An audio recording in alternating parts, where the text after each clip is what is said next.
ये रांजड़ी वाला जम्मू वाला जो मधु परमहंस है, इसने चतुरता दिखाई। कबीर साहब की वाणी में पढ़ लिया कि वहाँ हंस आत्मा का शरीर 16 सूर्य जितना प्रकाश है, उसने प्रकाश नोट कर लिया। तो उसने एक अलग से सिद्धांत पेश कर दिया मन घड़ंत के पहले परमात्मा ने एक शब्द उच्चारा, उस तो सफेद प्रकाश हो गया, उस प्रकाश में फिर परम पुरुष मिल गया, फिर वो सतलोक बन गया, अमरलोक हो गया। खाक चरा वही की वीरे को चेतन प्रकाश हो गया फिर। और आत्मा उसमें ऐसे घूमती है जैसे बिंदु टाइप में, जैसे मछली पानी में घूमती है, ऐसी स्थिति सतलोक की बता रहा है ये जम्मू वाला रांजड़ी वाला मधु परमहंस। तो इनको कख भी पता नहीं, भक्ति मार्ग का ने डबो दिया विश्व का विश्व। तो पुण्यात्माओं सतलोक के अंदर ऐसी सृष्टि है, उसकी नकल कर रखी काल ने यहाँ पर, नकल डुप्लीकेट। अब देखो कोई भी व्यक्ति वृद्ध होना पसंद नहीं करता। अब एक लगभग 75 वर्ष की वृद्धा, और उसको मैंने कहा बुढ़िया चली तेरा सुन ली बात अर्जी तेरी, न बोली तने बुढ़िया दिखूँ मैं, और जाड़ ने दांत उसके।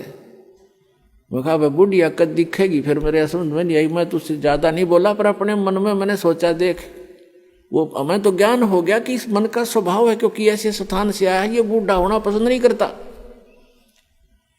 ऐसे ही एक रिटायर्ड मास्टर जी था, वो कहने लगा जी ऐसे ऐसे अभी नाम लिया मैंने आज ही, और मेरे ऐसी ऐसी गड़बड़ सी रहती है। मैं बोला वृद्ध हो गई, इतनी थोड़ी बहुत ठूँ ठा तो हो ही जाती है। मैं बोला अभी बूढ़ा कहाँ हुआ हूँ, 74 साल का ही तो हूँ।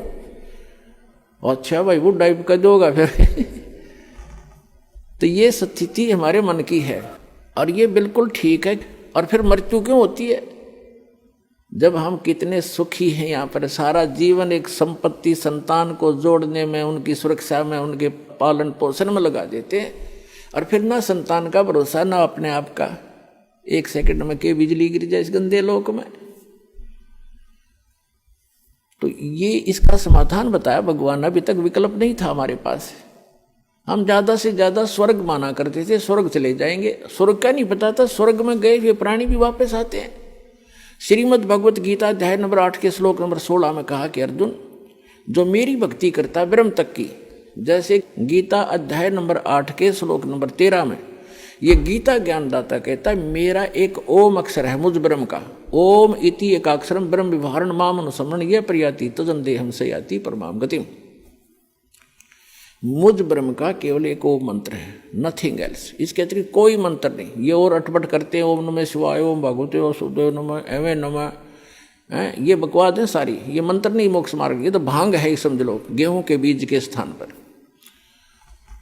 तो ये कहता है मेरा एक ओम मंत्र है, और इसका जाप करते हुए अंतिम श्वास तक जाप करता हुआ जो शरीर छोड़कर जाता है वो ब्रह्म मुझसे मिलने वाली, ओम से मिलने वाली परम गति को प्राप्त होता है।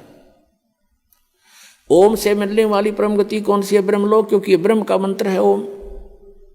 गीता अध्याय नंबर 8 के श्लोक नंबर 16 में कहा है कि ब्रह्मलोक पर्यंत, ब्रह्मलोक में गए हुए प्राणी भी वापस पुनरावृत्ति में है, उनका फिर जन्म मृत्यु होता है।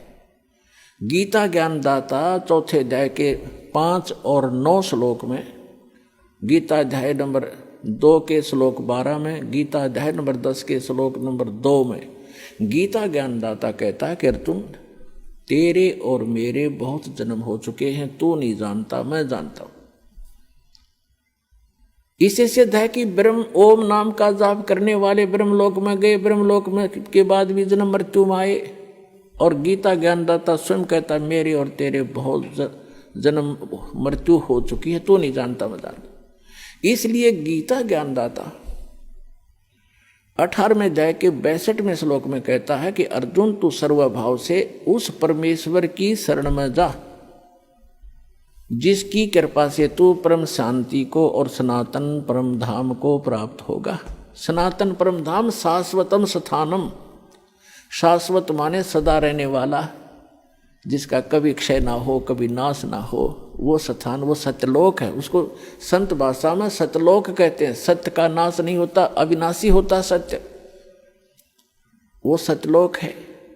किसकी शरण में चला जा?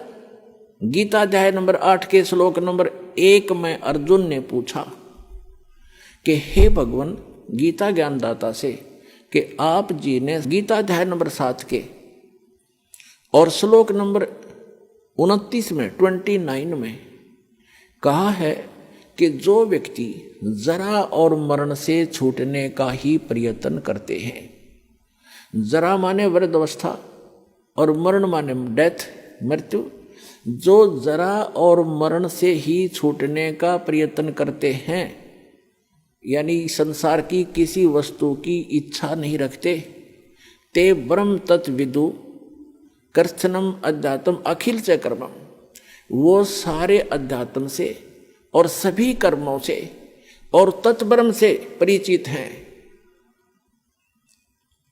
अब गीता अध्याय नंबर 4 के श्लोक नंबर 32 और 34 में 2 कंसेप्ट क्लियर किए हैं। एक तो ये किया है कि सच्चिदानंद घन ब्रह्म स्वयं आकर के वो परम अक्षर ब्रह्म अपने मुख कमल से तत्व ज्ञान बताता है, उसके अंदर उस परमात्मा के पाने की यथार्थ विधि होती है, उसको तत्व ज्ञान कहा है। चौथे अध्याय के 34वें श्लोक में कहा कि अर्जुन तू उस तत्व ज्ञान को जो complete God given complete spiritual knowledge है, पूर्ण परमात्मा परम अक्षर ब्रह्म के द्वारा दिया गया जो सच्चा ज्ञान है वो तत्व ज्ञान है, उसको तू तत्वदर्शी संतों के पास जाकर समझ, उनको दंडवत प्रणाम करने से, कपट छोड़कर सरलता पूर्वक प्रसन्न करने से वो तत्वदर्शी संत तुझे परमा उस तत्व ज्ञान का बोध कराएंगे, उपदेश करेंगे। अब 7वें अध्याय के 29वें श्लोक में गीता ज्ञानदाता कहता है कि माम आश्रित यतन्ति ते, मेरे इस मार्गदर्शन का आश्रय करके कि तत्वदर्शी संतों की खोज कर लो, और वो तत्वदर्शी संत बताओगे उस तत्व ज्ञान को जिन्होंने ये आश्रय कर लिया, मेरे संकेत समझ गए, वो केवल जरा और मरण से ही छूटने का प्रयत्न करते हैं, क्योंकि वो उस तत्व ब्रह्म से और यहाँ के सारे अध्यात्म ज्ञान से और सभी कर्मों से परिचित हैं। जैसे दास आज के सत्संग में आपको वही क्लियर कर रहा है कि ऐसे कर्म करते रहे, ऐसे कर्म करने से ये लाभ होगा, ये हानि होगी, ये भक्ति करने से ये इतना लाभ होगा, जो पूर्व के संस्कार आपके प्राप्त हैं उनसे आपको ये लाभ हो रहा है, सतभक्ति ना करने से फिर वो एक ही दम आप प्राप्तियाँ आ जाती हैं।